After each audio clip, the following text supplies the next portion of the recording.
bronşit, astım, koah gibi rahatsızlara karşı kekik. Fakat hangi kekik? Dünyada 400 çeşit kekik, Türkiye'de 52 çeşit kekik var. Evet. Bahçe kekiği olması gerekir. Neden? Çünkü bunun birleşimindeki tümol yüksek oranda. Karbonhidrat denen eterik yağlar yüksek oranda. En etkili komponent yani birleşimler burada. Bahçe kekiğinde. Evet. 7782 hasta üzerinde denenmiş öksürük, bronşit, astım gibi rahatsızları. Biz bununla ilgili çok güzel bir çalışma yaptık. Kekik forte ürettik. Öksürük, bronşit vesaire. Bununla ilgili mesela bir hanımefendi, Semiha Hanım bizi aradı. Kadıncağız öksürmekten, balgam atmaktan uyuyamıyor.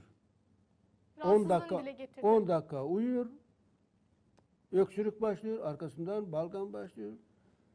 Kendi uyuyamadığı gibi ailesi, çocukları kimse uyuyamıyor. Yıllardır aynı rahatsızlık. Antibiyotik kullana perişan olmuş. Karaciğer yağlanması, tansiyon, bir sürü rahatsızlık ortaya çıkmış. Dedi ki ne yapılabilir? Çok kolay. Bütün rahatsızlıklarda ne olması gerekir? Aloe vera. Neden? Bağırsakları temizler. Toksik madde akışını engeller. 2, iksir olması gerekir. Neden iksir? İksir bütün organlardaki yağlanmaları ortadan kaldırır. Cerahat curufu temizler, enfeksiyon önler, bağışıklık sistemini güçlendirir. Yani her türlü rahatsızlıkta iksir, aloe vera jel. Peki nasıl kullanıyorlar izleyenlerimiz onu? Kullanımı üzerinde yazıyor. Aloe vera yemekten önce yarım fincan, iksir yemekten sonra yarım fincan. Kekik forte, eğer ki bronşit, astım vesaire kekik. Artı başka türlü rahatsızlar da varsa onu tabii görüşmek gerekir. Evet. Karaciğerinde sorun varsa ona karşı başka ürünler artı ilave etmek gerekir.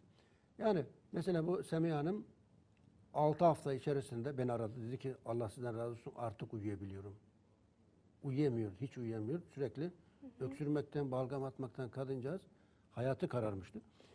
Bu tür rahatsızların hepsi, yani bunların hepsi benim kitapta yazıyor, internette de var. Klinik araştırmalarla etkisi ispat edilmiştir. Yani herhangi bir burada masal anlatmıyoruz. İsteyen İngilizcesi olan, Almancası olan Thymus vulgaris Latincesi yazsın. İnternette çıkar, baksın. Nerede kullanılıyor, nasıl kullanılıyor, etkisi nedir, nerede denenmiş. Bunların hepsiyle ilgili klinik araştırması var. Evet.